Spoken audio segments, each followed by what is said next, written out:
Given that it is currently winter, today I want to talk about winter squash. And I want to talk about a specific species.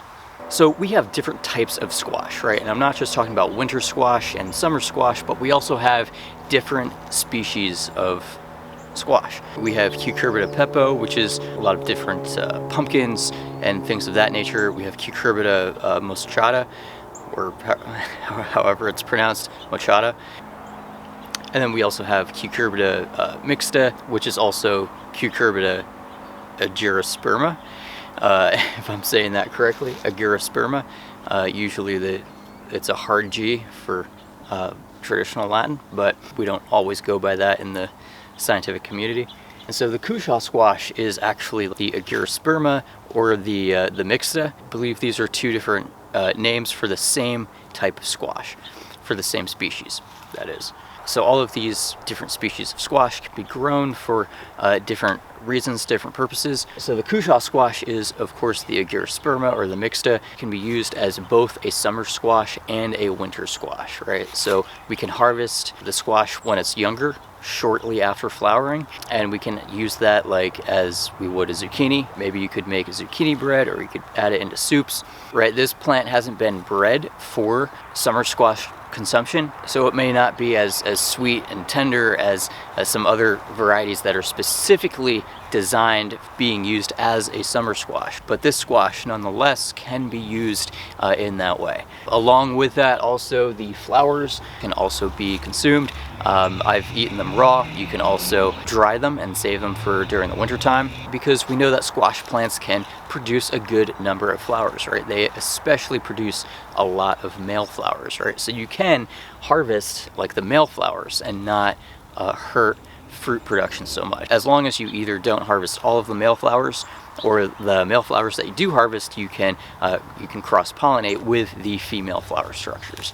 And then of course the squash can also be used as a winter squash. So the squash can be saved on the vine and allowed to grow and fully mature, and once the vine begins to die back, and especially after a first frost or a couple of frosts, that squash will begin to sweeten up more, and then we can harvest it and pick it and bring it inside or wherever, however we are going to store it and use it for winter time.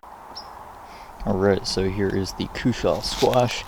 Unfortunately it didn't get the fertility that it needed this season. Usually they're like, I don't know, 10 times the size, but if I get a few of these, I can definitely make some squash soup out of that. That would be good. Oops. So there's one. Few more back here. Starting to rot a little bit. Alright, so this is this year's squash harvest for Cushaw squash. Definitely not the largest squash harvest I've had. Like I said, I didn't get much of a chance to really work with them or anything like that. But yeah, that's definitely more than 3 pounds, so I could make some squash soup out of that. Squash soup is definitely one of my favorite soups, and really thankful for, despite my neglect, still being able to get the harvest that I did. I may try and save some seeds too, just to keep the seed stock updated and all that. Alright. Now there are cases sometimes where some of the squashes that are harvested, or before they get harvested, they may begin to rot earlier in the late summer, early fall, before we get that frost, right? And so those should be harvested ahead of time and used for their food value. And so maybe you'd use those for soups or other things where a sweeter flavor isn't as demanded or expected. To me, it's how I make use of and honor all of what that plant has provided. So the winter squash I've used to make pumpkin soup or squash soup. I've also added it into like different hummuses. It's a really nice addition to like different dishes that have beans in them, taste and texture wise. And I would really like to get more into experimenting with drying this squash as well, to preserve it for over the winter time as an additive to soups or cereals, things of that nature. Now I have noticed where this particular type of squash, the Cushaw squash, can throw some different flavors, right? Some of the squash that are produced can be really sweet, others can be really bland, and yet others can be somewhere in between. And now I'm not totally sure about the reasoning for this, right? There could be a purely genetic component where this is a type of squash that is closer to a wild type, and so it's not going to be as precisely bred for certain taste qualities, potentially. Or it could just be the nature of the Cushaw squash. But then there's also one possible thing that I've observed. No concrete scientific analysis on this or anything, but I've noticed where areas where I've really focused on adding compost to the soil and making sure that soil is as healthy as possible, it seems that the Cushaw squash produces sweeter fruits in those conditions. And yes, I am referring to squash as a fruit, as opposed to squashes that are produced in soil that might not be quite as rich and fertile, which might produce squash that are of a more inferior quality regarding taste. So that is one thing that I kind of want to play around with more to see how much of an impact compost application really has on the flavor of this variety or this species, and how dramatic it is. And then of course we also have squash seeds or pumpkin seeds. Pumpkin seeds overall are widely regarded as super healthy food, high in different nutrients like zinc and magnesium, and then also high in different macronutrients as well, like protein and certain types of fats. And so as someone who grows food, you want to be able to not just grow greens and vegetables and things, but you also want to be able to grow food that can fill you up and give you different types of nutrients that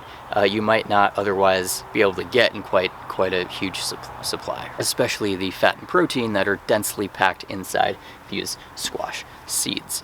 And so this can be a food source that can be really used during the winter time to give a sense of fullness of nutriment and all that during that time of the year. They might also be a really good source of vitamin E as well.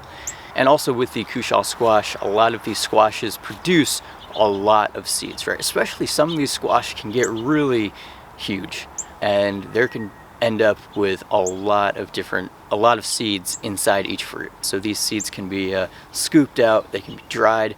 I'd like to experiment more with harvesting the seeds and everything that goes into that, because these seeds do have a shell on them, right? You can grow other pumpkin varieties that do grow seeds that do not have the seed coats on them, so you don't have to worry about that aspect. Personally, I've never had good success with growing those varieties yet, but I have had very good success with growing this Cushaw squash. Now, some people just don't worry about the seed coats and they just toast them up anyway and eat them with the coats and all, but maybe the seed coats can also be removed, maybe after toasting especially. Maybe I could try rolling them with a rolling pin in a bag or a pillowcase. Maybe I could try briefly cooking them in water and then letting them dry, see if the seed coat can be removed that way. Different kinds of options, I guess. And definitely, if you have any ideas or experience with removing seed coats of pumpkin seeds or squash seeds in this case, definitely feel free to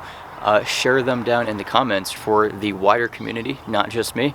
But I would be really interested to hear if any of you have any success stories with that or any experience. Thank you so much for checking out this video on the Cushaw squash, right? It has so many different uses. Squash in general does, anywhere from soups, pies, being dried, the immature fruits used as a summer squash, and the flowers can be used as a garnish or dried, and even the seeds can be a nutrient and energy dense food source, right? So squash is just all around really great plant, a really great crop to grow, especially when we consider food value. Some other varieties of squash are a little too sweet for me, but this Cushaw squash is really cool. It has a very beautiful fruit as well, and so many different uses.